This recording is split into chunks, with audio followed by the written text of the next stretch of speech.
Railway में यात्रियों की वेटिंग लिस्ट लगातार बढ़ती जा रही है। रेलवे में यात्रियों का भार बढ़ने पर रेलवे प्रशासन ने 6 रेलगाड़ियों में डिब्बों की बढ़ोतरी की है।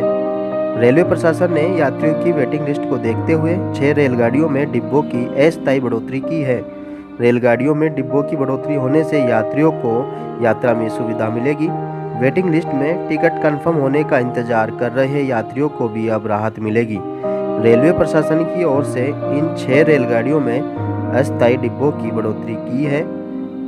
1 मार्च से 31 मार्च तक इन रेलगाड़ियों में अस्थायी डिब्बों की बढ़ोतरी की जा रही है। डिब्बों की बढ़ोतरी से यात्रियों के लिए अधिक सीटें उपलब्ध होंगी, जिससे यात्रियों की यात्रा भी सुगम साबित होगी।